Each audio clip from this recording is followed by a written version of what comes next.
దండుపాలెం ముఠాగా మీ party నుండి Dandupalem, దండుకున్నపాలెం, gun culture అంతా కూడా బీఆర్ఎస్ హయాంలో బీఆర్ఎస్ ప్రభుత్వంలో జరిగింది. ఈరోజు కాంగ్రెస్ ప్రభుత్వం ప్రజాస్వామిక ప్రభుత్వం అందరి మంత్రులకు కూడా స్వేచ్ఛనిచ్చి తోటి సహచరుడుగా మా సీఎం గారు పనిచేస్తూ ఉన్నారు. వాళ్ళ సీఎంగా ఆ రోజు కేసీఆర్ ఉన్నప్పుడు ఫామ్ హౌస్కి ఆయన పరిమితం అయితే మరి 4 స్తంభాల ఆటలాగా పరిపాలన జరిగింది. ఈరోజు గన్ కల్చర్ అని అంటున్నారు. అయ్యా, అబద్ధాలు చెప్పడానికైనా కనీసం ఆలోచన ఉండాలి. ఈ రాష్ట్రంలో గన్ కల్చర్ తీసుకొచ్చిందే బీఆర్ఎస్ పార్టీ. ఆనాడు రియల్ ఎస్టేట్ వ్యాపారులు 2 గన్నులతో కాల్చుకొని ఇదే ఇబ్రహీంపట్నంలో 2 చనిపోవడం జరిగింది. దానికి కారణం మీ ప్రభుత్వంలో మీరు తీసుకొచ్చిన గన్ కల్చర్.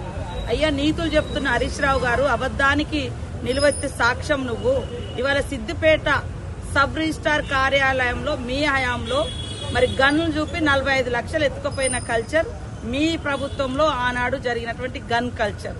అట్లా రోడ్ల మీదనే 2 అడ్వకేట్ దంపతులను హత్య చేసి అత్యంత నిస్సిగ్గుగా ఈ రాష్ట్రంలో మరి రక్షణ లేదు అని చూపించుకున్న ప్రభుత్వం ఆనాడు కేసీఆర్ ప్రభుత్వం. ఇది మీ గన్ కల్చర్.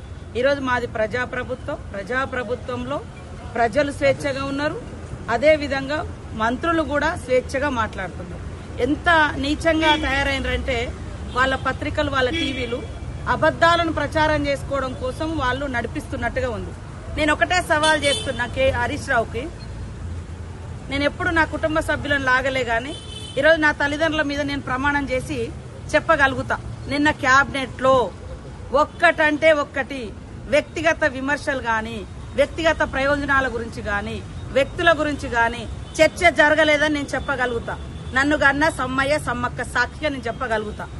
నీ అబద్దాల పత్రికకు నువ్వు సేల్స్ మెన్ గా ఇవాళ నీ గుమస్తా తెలంగాణ తీసుకొచ్చి చూపించినావు కదా, దాంట్లో అది నిజమే అని నువ్వు చేయగలుగుతావనే. ఎందుకే అబద్దాలు అనేది నిజంగా అది మన ఆత్మ విశ్వాసాన్ని దెబ్బతీస్తుంది, వ్యక్తిత్వాన్ని దెబ్బతీస్తుంది. రాజకీయాలు ఇంకా కక్షలు, కార్పుణ్యాలు, ఆరోపణలు, ప్రత్యారోపణలు ఉండొచ్చు, కానీ అది మన వ్యక్తిత్వాన్ని దెబ్బతీసేంత నీచమైన స్థాయికి దిగజారి పత్రికలు కావచ్చు, టీవీలు కావచ్చు, నాయకులు కావచ్చు, రాజకీయ నాయకులు కావచ్చు మాట్లాడకూడదు. నిన్న నేను చెప్తున్నా కదా, మేము ఇండివిజువల్ గా ముఖ్యమంత్రి గారితో మాట్లాడుకున్న సందర్భంలో గాని, అదే విధంగా మన కేబినెట్ లో మాట్లాడుకున్న సందర్భంలో గాని ఎక్కడ కించిత్ 1% కూడా ఏ పర్సన్ గురించి, ఏ వ్యక్తి గురించి చర్చ జరగలేదు. ఇది నా సవాల్. నేను చెప్తున్నా కదా, ఎప్పుడు మా కుటుంబ సభ్యులు మేము ఈడ్చలేదు. నన్ను కన్న సమ్మక్క సాక్షిగా నేను చెప్తా. మరి నువ్వు అది పట్టుకొని ఇంత నిలువెత్తు సేల్స్ మెన్ గా ప్రచారం చేసుకుంటున్నావు. అయినా అమ్ముడు పోతలేము మీ పత్రికలు. ఎంతసేపు అబద్దాలు మా మీద.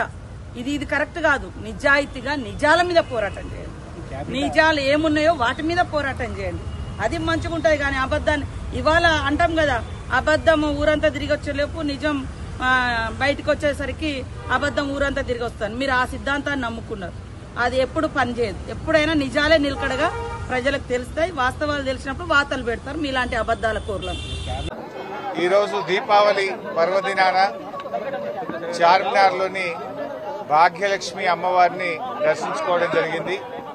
రాష్ట్ర ప్రజలందరికీ కూడా దీపావళి పండుగ శుభాకాంక్షలు తెలియజేస్తా ఉన్నాం. ఆ అమ్మవారి దయతోని రాష్ట్ర ప్రజలందరూ కూడా సుఖ సంతోషాలతో ఆయురారోగ్యాలతో ఉండాలని, ఆ అమ్మవారు మనందరినీ చల్లగా దీవించాలని ప్రార్థించడం జరిగింది. ముఖ్యంగా హైదరాబాద్ అంటేనే ఒకప్పుడు మత సామరస్యానికి మరి ప్రతీకగా మన హైదరాబాద్ ఉండేది. చార్మినార్లో భాగంగా భాగ్యలక్ష్మి అమ్మవారి దేవాలయం ఉండడం, హిందువులు ముస్లింలను గౌరవించడం, ముస్లింలు హిందువులను గౌరవించడం, ఒకరి పండుగను ఒకరి సాంప్రదాయాల్ని ఒకరు గౌరవించుకునే గొప్ప సంస్కృతి మన హైదరాబాద్కు ఉంది. ఈ హైదరాబాద్ నగరం ఇంకా వెలిసిల్లాలని, ఇంకా అభివృద్ధి పథంలో ప్రయాణించాలని అమ్మవారిని ప్రార్థించడం జరిగింది. అయితే ఈరోజు రాష్ట్రంలో మనం చూస్తా ఉన్నాం, ఈ మధ్యకాలంలో పోలీసులకే రక్షణ లేకుండా పోయింది. మొన్ననే చూశాం, ఒక రౌడీ షీటరు ఒక పోలీస్ కానిస్టేబుల్ ని చంపడం జరిగింది. ఇది చాలా దురదృష్టకరమైన సంఘటన. అంటే హోంమంత్రిగా ముఖ్యమంత్రి ఉన్నాడు, ముఖ్యమంత్రి హోంమంత్రి, హోంమంత్రి ముఖ్యమంత్రి, కానీ ఇలా ప్రజల్ని రక్షించాల్సినటువంటి పోలీసులకే రక్షణ లేకుండా పోయింది రాష్ట్రంలో. అంటే ప్రభుత్వం పూర్తిగా శాంతి భద్రతల్ని నెలకొల్పడంలో, ప్రజలకు రక్షణ కల్పించడంలో ఈ ప్రభుత్వం పూర్తిగా విఫలమైపోయింది. ఇవాళ నిజంగా ఒక కానిస్టేబుల్ మరణించడం అనేది చాలా చాలా బాధాకరం. ఆ కుటుంబానికి మరి ప్రభుత్వం అన్ని రకాలుగా ఆదుకోవాలని, వారి కుటుంబ సభ్యుల్ని మరి ప్రభుత్వ ఉద్యోగంతో పాటు వారిని అన్ని రకాలుగా ప్రభుత్వం ఆ కుటుంబానికి అండగా ఉండాలని కూడా మేము ప్రభుత్వాన్ని డిమాండ్ చేస్తూ ఉన్నాం. దీన్ని రివ్యూ చేసుకోవాలి. నిజానికి నైతిక విలువలుంటే, బాధ్యతలుంటే ఆ రోజుల్లో హోంమంత్రులు రాజీనామా చేసేవాళ్ళు. కానీ ఈ ముఖ్యమంత్రికి అట్లాంటివి ఏమీ లేవు. ఇవాళ ఈ రాష్ట్రంలో శాంతి భద్రతలు తగ్గిపోయి గుండాల రాజ్యం వస్తూ ఉంది ఎక్కడ చూసినా కూడా. ఇలా ఇది అంతా కూడా కంట్రోల్ చేయాల్సినటువంటి అవసరం ఉంది. మరి పోలీసులు ఇలా ప్రజల ప్రాణ మాన రక్షణను కల్పించేటువంటి పోలీసులకు ఇలా రక్షణ లేని పరిస్థితులు ఈ రాష్ట్రంలో ఏర్పడడం అనేది చాలా దురదృష్టకరం. మరి అమ్మవారిని కూడా మేము ప్రార్థిస్తాం, రాష్ట్రంలో మరి ఇంకా శాంతి భద్రతలు నెలకొల్పాలి, రాష్ట్రంలో ఇంకా మంచి అభివృద్ధిలో ముందుకు సాగాలి అని చెప్పి అమ్మవారిని కూడా ప్రార్థిస్తా ఉన్నాం. మరి ఎంతో పురాతన చరిత్ర కలిగినటువంటి భాగ్యలక్ష్మి అమ్మవారిని ఈ రోజు దర్శించుకోవడం చాలా సంతోషంగా ఉంది. సరే, కేబినెట్ లో ఏం జరిగిందని నేను చెప్పాల్సిన అవసరం లేదు కదా. కేబినెట్ మంత్రి గారి కుమార్తె చెప్పింది కదా. నిజాలు ఏంటిది అనేటువంటిది నేను చెప్పాల్సిన అవసరం లేదు. వారి మంత్రివర్గ కుటుంబ సభ్యులే ఉన్న విషయాలన్నీ కూడా బయట పెట్టారు. ముందు దాని మీద వాళ్ళకి సమాధానం చెప్పమనండి. గన్ను ఎవరు తెచ్చారో సమాధానం చెప్పమనండి. ఇవాళ ఎందుకు పారిశ్రామికవేత్తలకు తుపాకులు పెట్టి అక్రమ వసూళ్లు చేస్తున్నారో దానికి సమాధానం చెప్పండి. ఎండోమెంట్ ల్యాండ్ విషయంలో ఆవిడ చేసిన ఆరోపణల మీద ఒక సిట్ వేయండి, లేదా ఒక జ్యుడిషియల్ ఎంక్వైరీ కమిషన్ వేసి మరి న్యాయం మీద వాస్తవాలు బయటకు తెచ్చే ప్రయత్నం చేయండి. ఎందుకు దాన్ని హషప్ చేసే ప్రయత్నం చేస్తున్నారు? ఇలా 3-4 అంశాల మీద అక్కడ ఆరోపణలు వచ్చినాయి. వాటి అన్నిటి మీద ఒక సిట్టింగ్ జడ్జితో జ్యుడిషియల్ ఎంక్వైరీ వేయండి, అన్ని విషయాలు బయటకు వస్తాయి కదా. ఇవి మేం చేసిన ఆరోపణలు కాదు, మీ కేబినెట్ మంత్రులే చేస్తున్న ఆరోపణలు, మీ కేబినెట్ మంత్రుల యొక్క కుటుంబ సభ్యులు చేస్తున్న ఆరోపణలు. వీటన్నిటిని బయటకు తీయండి, బయటకు రావాలి. నిజంగా మీరు తప్పు చేయలేదు అంటే, మీరు ఇలాంటివి జరగలేదు అంటే విషయాలు బయటకు తీసుకురండి. తప్పు చేయకపోతే పోలీసులు మంత్రి గారి ఇంటికి ఎందుకు పోయారు? తప్పు చేయకపోతే మంత్రి గారి కుమార్తె ముఖ్యమంత్రి సన్నిహితులే సెటిల్మెంట్ చేశారని చేసే ఆరోపణ మీద ప్రభుత్వం ఎందుకు సమాధానం చెప్తలేదు? ఇలా హైదరాబాద్ గుండా రాజ్యంగా మార్చారు. ఒకప్పుడు బీఆర్ఎస్ ప్రభుత్వము పెట్టుబడులకు స్వర్గధామంగా మారుస్తే మీరు గన్ కల్చర్లు పెట్టి పెట్టుబడిదారుల దగ్గర అక్రమ వసూళ్లు చేసి వాటాల్లో పంచుకోవడంలో తేడాలు వచ్చి మీరు తన్నుక చేస్తున్నారు. ఇలా పాలన చేస్తున్నారా, వాటాలు పంచుకోవడం కోసం మీలో మీరు తన్నుక చేస్తున్నారా? ప్రజలు బాధపడుతున్నారు, ప్రజలు ఆలోచిస్తున్నారు. బీఆర్ఎస్ హయాంలో రెడ్ కార్పెట్ వేసి పెట్టుబడిదారులను ఆహ్వానించింది బీఆర్ఎస్. కానీ ఈ రోజు మీరేం చేస్తున్నారు? ఆ పెట్టుబడిదారులను తుపాకులు పెట్టి బెదిరించి ఒక గన్ కల్చర్ ను తెచ్చారు. మీరు ఆ రోజు మేమేమో అగ్రికల్చర్ ను పెంచాం, మీరేమో గన్ కల్చర్ ను పెంచుతున్నారు. మీకు మాకున్న తేడా అదే. మంత్రికి పోలీసులు కూడా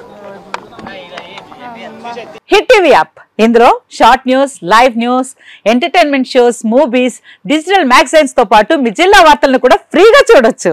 ఇంకెందుకు ఆలస్యం, వెంటనే హిట్ టీవీ యాప్ ని డౌన్లోడ్ చేసుకుని ఫ్రీగా ఎంటర్టైన్మెంట్ పొందండి. Hit TV app, hit TV app, please download hit TV app. Hit TV app ని ఫ్రీగా డౌన్లోడ్ చేసుకుని ఎంజాయ్ చేయండి. మీకు నచ్చిన ఎంటర్టైన్మెంట్ కోసం హిట్ టీవీ యాప్ ని ఫ్రీగా డౌన్లోడ్ చేసుకుని ఎంజాయ్ చేయండి. హిట్ టీవీ యాప్ ని డౌన్లోడ్ చేసుకుని ఆస్వాదించండి, ఆశీర్వదించండి. ఇంతమంది సెలబ్రిటీలు హిట్ టీవీ యాప్ ని డౌన్లోడ్ చేసుకోండి అని చెప్తున్నారంటే ఎంత మంచి యాప్ ఆలోచించండి. అమెరికా అమెరికా అమెరికా అమెరికాలో చదవాలనుకునే వాళ్ళకి విశ్వసనీయమైన పేరు మన శౌర్య కన్సల్టెన్సీ. UK లో 1 year masters, UK లో 1 year masters, 2 years work permit up to 5 years visa. Contact Shaurya Consultancy. Contact 89851 89851.